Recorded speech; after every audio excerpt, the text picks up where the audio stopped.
let's go!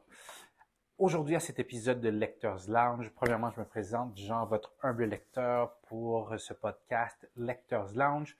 Aujourd'hui, qu'est-ce que je voulais faire? C'était vous parler de mon dernier voyage à la librairie. Il faut absolument que je vous explique le contexte parce que je pense que le contexte est aussi important que les livres que je vais vous présenter. Je vais vous présenter 4 livres. Mais mon expérience est aussi intéressante. J'étais à un truc professionnel il y a à peu près deux semaines à Saint-Sauveur. J'étais dans un 5 à 7, puis le 5 à 7 commençait à devenir un petit peu long. Fait que là, je me suis dit, je vais marcher un petit peu. Et là, je vois à peu près 300-400 mètres un Renaud-Bré dans un style de centre d'achat, style outlet de Saint-Sauveur. Et là, je me dis, bon, c'est un Renaud-Bré, ça peut pas être si méchant que ça. On va voir qu'est-ce qu'il y a à l'intérieur, mais c'est un Renaud-Bré où tout est en à rabais. C'est un genre de clearance Renaud-Bré. Je rentre à l'intérieur, je fais un petit peu le tour. Première chose sur laquelle je tombe, c'est Juge Bao. Juge Bao, c'est une BD, comme vous pouvez voir, je dirais pour adultes, qui est inspirée d'un célèbre juge qui a vécu au 11e siècle en Chine. Apparemment, c'est ce que j'ai appris en faisant mes recherches sur Juge Bao, dans le 11e siècle, il y avait une croissance de la Chine et comme il y avait beaucoup de croissance, beaucoup d'argent, beaucoup d'opportunités, il y avait aussi beaucoup de corruption. Et Juge Bao a été connu pour sa justesse. Il était envoyé dans certaines régions pour arrêter la corruption, pour garder les gens dans le droit chemin. Et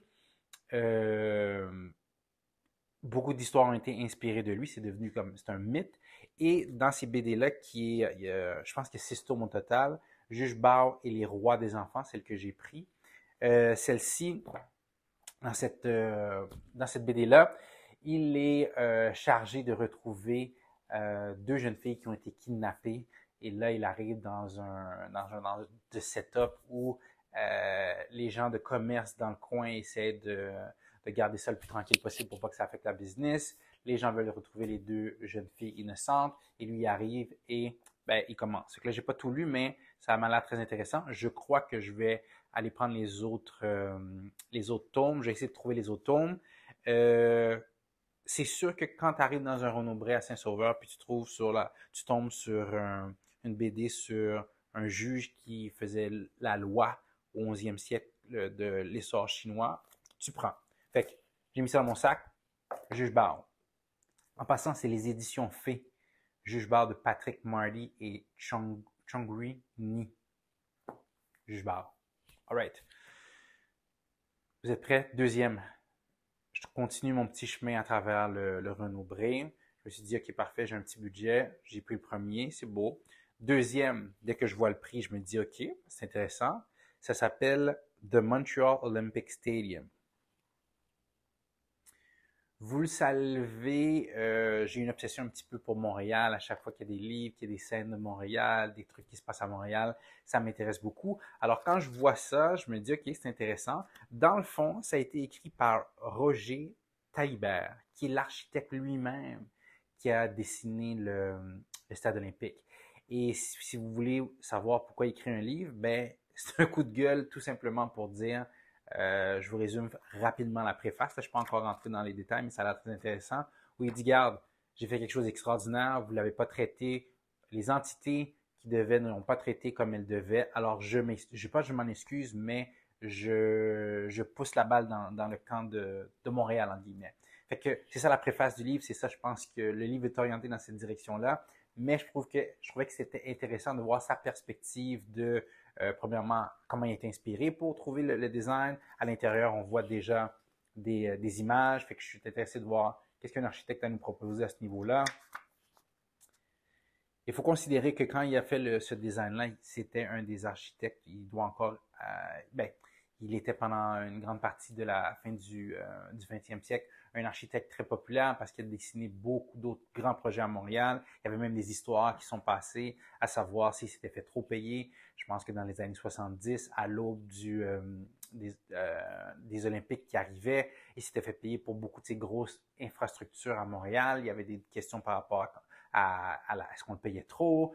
C'était aussi pendant l'essor du Québec. Alors, Est-ce que tout cet argent-là était bien investi dans des gros projets architecturaux comme ça? Fait que c'est quelque chose non seulement qui va me parler du projet du Stade olympique, mais aussi de qu'est-ce que Montréal et le Québec vivaient dans les années 60 et 70 quand ils se sont ouverts aux Olympiques. Alors, The Olympic Stadium vu par Roger Taillibert en anglais. Et très court, j'adore. Très court, beaucoup d'images. Nice. Deuxième livre. Là, on commence à rentrer dans les choses qui sont un petit peu plus bizarres. Moi, je crois fortement que c'est les livres qui nous choisissent, c'est pas nous qui choisissons les livres. Et ma théorie se prouve de plus en plus vraie, spécialement quand je tombe sur ce prochain livre-là, à Saint-Sauveur, quand je prends une marche de 5 minutes, d'un 5 à 7, et je me dis je vais rentrer dans un Renaud-Bré, je tombe sur un livre de Marie-Célie Agnan, La dot de Sarah, les éditions Mémoire d'Encrier. On va parler souvent de Mémoire d'Encrier. Si vous avez déjà vu d'autres épisodes, on parle souvent de Mémoire d'Encrier, les éditions Remue-Ménage.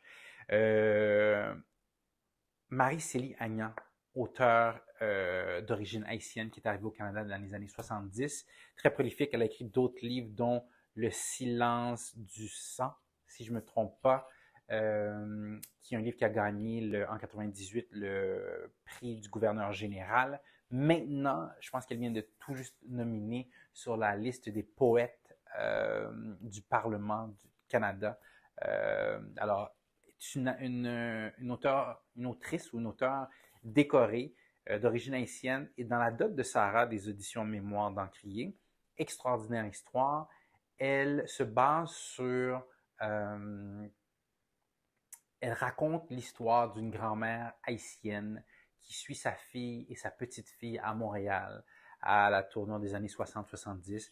C'est une histoire qui, je pense, qui touche beaucoup de personnes de ma génération qui sont dans la quarantaine, qui ont eu ce parcours-là avec leur grand-mère. Alors, j'étais curieux de voir qu'est-ce qu'elle a à nous dire là-dedans. Alors, c'est un roman qui est basé sur le personnage principal qui suit sa fille, qui part d'Haïti, qui suit sa fille et sa petite-fille à Montréal. La dot de Sarah de Marie-Célie Agnan. Je suis très curieux d'aller lire qu'est-ce qu'elle a fait d'autre.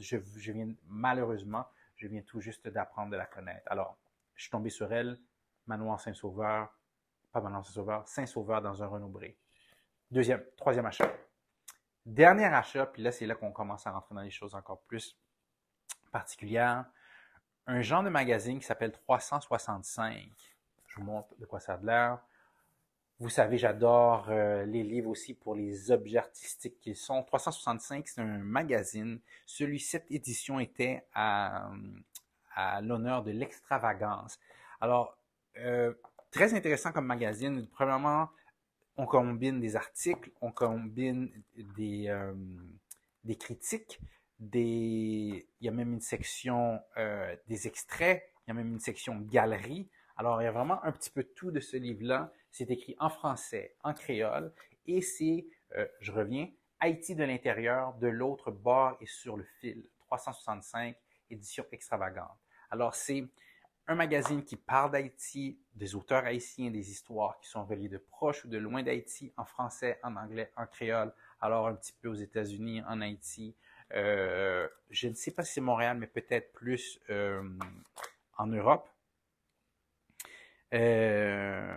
Alors, très intéressant, beaucoup de différentes choses à voir là-dedans. Le français, des fois, est un petit peu moins très intéressant, mais des fois, c'est des longs articles. Des fois, on voit que ça vient pas nécessairement ça vient un petit peu de partout. Alors, très intéressant à lire. Il y a un article là-dessus qui est sur les Duvaliers, qui est un genre de questions-réponses. On parle quand je vous disais que c'est pas juste, c'est relié à l'Haïti de loin ou de là, mais d'Haïti de loin, de près ou de loin. Mais il y a aussi d'autres articles. J'ai lu quelque chose qui était très intéressant là-dessus sur la séduction Iki à travers les yeux d'une ancienne philosophie japonaise. On parle de poésie. Alors, un article, un magazine assez éclectique, mais très intéressant visuellement. Point de vue très intéressant aussi. Alors, j'ai commencé à lire. Ça, c'était mon dernier achat là-bas. Alors, je vous résume 365, mes achats de Renaud Bré Clearance à Saint-Sauveur. 365 Extravagance. Ça m'a coûté un gros 3 $. La dot de Sarah. Marie-Céliania. Mémoire d'Encrier. Il faut absolument que j'aille lire ces autres livres, alors très décoré. On retourne vers Montréal, The Olympic Stadium, par Roger Talibert, un livre en anglais, un gros dollar, sur ses impressions de qu'est-ce qui s'est passé après, comment, pourquoi le stade olympique est qu'est-ce qu'il est maintenant. Et Juge Bao, l'honorable, qui, à l'essor de la Chine du 11e siècle, s'est démarqué par sa noblesse. Alors, c'était tout pour mes emplettes, qu'est-ce que j'ai acheté. Si vous connaissez un des auteurs que j'ai mentionné aujourd'hui ou d'autres choses que vous connaissez qui sont reliées à ce de quoi j'ai parlé, ou s'il y avait des commentaires. Premièrement, on n'en a pas parlé tout à l'heure, mais partagez, laissez des commentaires, abonnez-vous. Vous regardez un des premiers épisodes de Lecteurs Lounge. Alors, Jean, votre humble lecteur.